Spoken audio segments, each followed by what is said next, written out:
बिस्मिल्लाहिर्रहमानिर्रहीम। अस्सलाम वालेकुम नाज़रीन, मैं हूं अहमद फवाद और आप देखते हैं मुझे मेरे यूट्यूब चैनल और फेसबुक पेज पर। नाज़रीन, बहुत ही एक अहम खबर आज के इस व्लॉग में आपके सामने रखने जा रहा हूं। सदर आरिफ अलवी की जानिब से बहुत ही एक अहम फाइल के ऊपर दस्तखत जो हैं वो कर दिए गए हैं, जिसके बाद बहुत से जो हलके हैं वहां पर हलचल इस वक्त मच चुकी है। होश जो उड़ा देने वाली ये खबर है। तफसीलात क्या है, मामला क्या है, ये तमाम तर डिटेल्स, एक्सक्लूसिव डिटेल्स आपके साथ शेयर करूंगा। तो मामला नाज़रीन कुछ इस तरीके से है कि दो कवानीन लाए गए हैं और इन कवानीन के तहत नाज़रीन सबसे पहला तो जो इलेक्शन मुहिम है उसमें नाज़रीन वज़रा और पार्लियामेंटेरियंस को अब ये इजाज़त होगी कि वो मुहिम के दौरान जो तकारीर वगैरह हैं वो कर सकें। पहले उनके पास ये इख्तियार नहीं था, कानून मौजूद नहीं था, जिसके तहत अगर वो इस तरह से करते थे तो वो ज़ाब्ता इखलाक की खिलाफ वर्जी के तहत उनके खिलाफ कार्रवाई जो है वो इलेक्शन कमीशन के पास ये इख्तियार था कि वो उनके खिलाफ कर सकता है।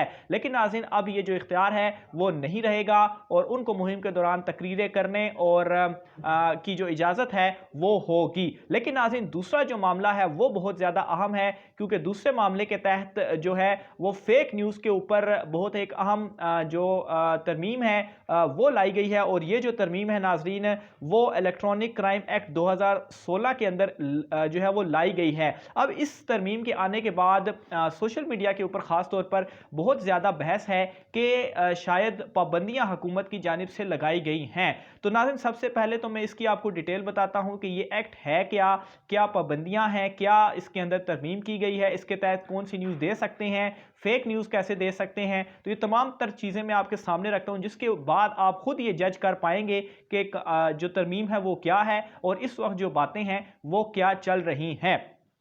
तो मामला नाज़रीन कुछ इस तरीके से है कि इलेक्ट्रॉनिक क्राइम एक्ट 2016 में कुल 4 बुनियादी तरामीम जो हैं वो की गई हैं, जबकि एक मुकम्मल नया सेक्शन शामिल करने के साथ साथ कुछ शिक्कों में भी इसमें तरमीम जो है वो की गई है। और इस ऑर्डिनेंस को इम्तना इलेक्ट्रॉनिक क्राइम ऑर्डिनेंस 2022 का नाम दे दिया गया है, जो कि फौरी तौर पर इसको जो है वो नाफिजुल अमल हो चुका है। तो एक चीज़ तो ये कि ये पहले 2016 में आया था नवाज शरीफ की हुकूमत में, और अब इसमें तरमीम की गई है और इसको 2022 का नाम जो है वो दिया गया है। अब इस ऑर्डिनेंस के तहत नाजरीन पीका ऑर्डिनेंस के सेशन 2 में फ़र्द की नई तारीफ शामिल करने की नई शिक शामिल की गई है, जिसके तहत किसी भी शख्स से मुराद कंपनी, जमात, तंजीम, अथॉरिटी और हुकूमत का कायम करदा कोई भी इदारा हो सकता है। चूंकि इसमें फ़र्द का लफ्ज़ था तो पहले ये मालूम नहीं था कि फ़र्द से मुराद क्या है। ये समझा जाता था कि फ़र्द से शायद मुराद कोई भी शख्स है, लेकिन फ़र्द को डिफ़ाइन किया गया है कि फ़र्द का मतलब अब ये लिया जाएगा कि कोई भी कंपनी, जमात, अथॉरिटी, हुकूमत का कोई भी कायम करदा इदारा जो है वो होगा। इस ऑर्डिनेंस के तहत नाजरीन पैमरा के लाइसेंस याफ्ता टीवी चैनल्स को एक इस्तिस्ना हासिल था जो कि ख़त्म किया गया है, जिसके बाद अब टीवी के ऊपर बैठकर किसी भी फ़र्द के बारे में फेक न्यूज़ या तज़हीक भी इलेक्ट्रॉनिक क्राइम के ज़मरे में आएगी।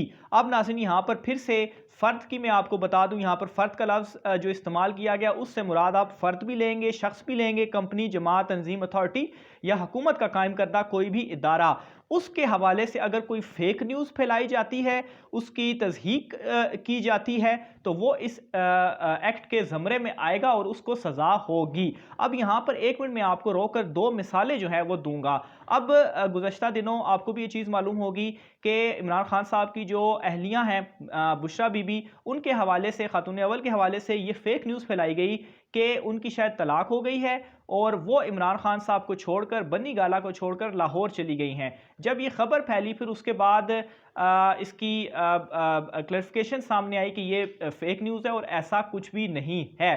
तो ये नाजरीन वो पॉइंट है कि आप किस तरीके से किसी की तस्दीक भी कर रहे हैं और किसी की आप के खिलाफ फेक न्यूज़ भी आप फैला रहे हैं। अब ऐसा कुछ भी नहीं हुआ और आप ये बात फैला रहे हैं। फिर इसी तरह से एक और चीज़ ये हुई थी कुछ टाइम पहले कि चौधरी शुजात हुसैन के हवाले से एक खबर जो है वो सामने आई थी, फैलाई गई थी کہ ان کی وفات جو ہے وہ ہو چکی ہے، حالانکہ ایسا نہیں تھا، وہ فیک نیوز تھی اس کے پھیلنے کے بعد پھر بعد میں کلیریفیکیشن سامنے آئی کہ وہ خبر جو ہے وہ درست نہیں ہے۔ تو یہ فیک نیوز ہے جس کے اوپر اس وقت شور کیا جا رہا ہے کہ یہ جو ایکٹ تھا وہ نہیں آنا چاہیے تھا۔ اچھا، اب مزید چل کر میں آگے آپ کو بتاتا ہوں کہ اس میں اور آگے کیا کیا گیا ہے۔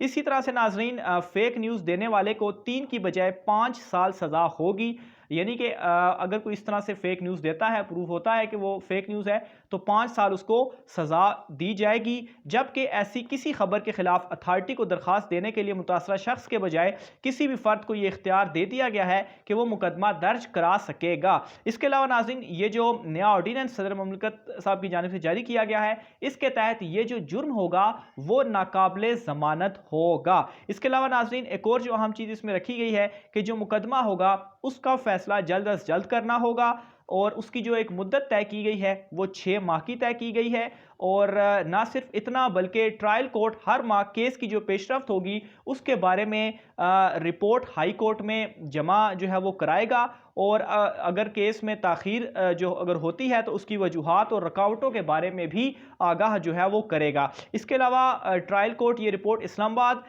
کی ہونے کی صورت میں سیکٹری قانون اور کسی بھی صوبے سے متعلق کیس کی صورت میں سیکٹری محکمہ، پراسیکیوٹر جنرل اور ایڈوکیٹ جنرل کو بھی رپورٹ کی کاپیاں فراہم کرنے کی پابند ہوگی۔ اس کے علاوہ ہائی کورٹ کو اگر لگے کہ کیس جلد نمٹانے میں رکاوٹیں ہیں تو رکاوٹیں دور کرنے کا کہے گی۔ تو یہ ناظرین اس میں جو ایک آرڈیننس ہے وہ جاری کیا گیا ہے۔ اس کے علاوہ ناظرین، وفاقی صوبائی حکومتیں اور افسران کو رکاوٹیں دور کرنے کا کہا جائے گا۔ ہر ہائی کورٹ کا چیف جسٹس ایک جج اور افسران کو ان کیسز کے لیے نامزد کرے گا۔ تو یہ ناظرین بیسیکلی جو ہے وہ آرڈیننس جاری ہوا ہے، اور اس کی ضرورت کیوں پیش آئی ہے اس کے حوالے سے بھی میں آپ کو کچھ تفصیلات بتا دوں۔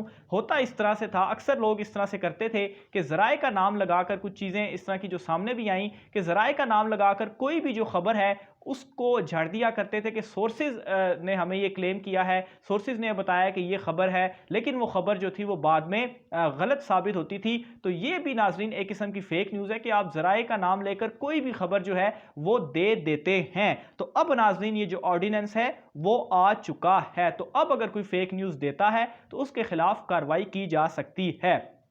دوسری جانب ناظرین، جو میں نے آپ کو وزراء کے حوالے سے بتایا، تو وہ جو آرڈیننس جاری ہوا ہے اس کے تحت ناظرین تمام اسمبلیوں، سینٹ اور مقامی حکومتوں کے ممبران الیکشن مہم کے دوران تقریر کر سکیں گے۔ کوئی بھی پبلک آفس ہولڈر اور منتخب نمائندے حلقے کا دورہ کر سکیں گے۔ تو پہلے اس چیز کی اجازت نہیں تھی، اب اس آرڈیننس کے بعد اجازت جو ہے وہ مل گئی ہے۔ تو یہ ناظرین سارا معاملہ ہے، جس کے بعد جو ایک بحث ہے، کوئی کہہ رہا ہے کہ شاید یہ آزادی اظہار رائے کے اوپر، آزادی صحافت کے اوپر قدغن ہے، لیکن ناظرین اس چیز سے بھی ایگری کیا جا رہا ہے کہ فیک نیوز جو ہے اسے کسی طور پر بھی آپ اخلاقی طور پر بھی یہ بات درست نہیں ہے کہ آپ فیک نیوز خود سے جھڑیں اور فیک نیوز جو ہے وہ لوگوں تک پہنچائیں۔ تو اس چیز کا جو ہے وہ اب میڈیا کو دھیان رکھنا پڑے گا۔ اپنی رائے کا اظہار کمنٹ باکس میں لازمی کیجیے گا کہ آپ اس آرڈیننس کو کس طریقے سے دیکھتے ہیں، کمنٹ باکس میں لکھیے گا۔ آج کی ویلاگ سے اتنا ہی، مجھے اجازت دیجیے، اللہ حافظ۔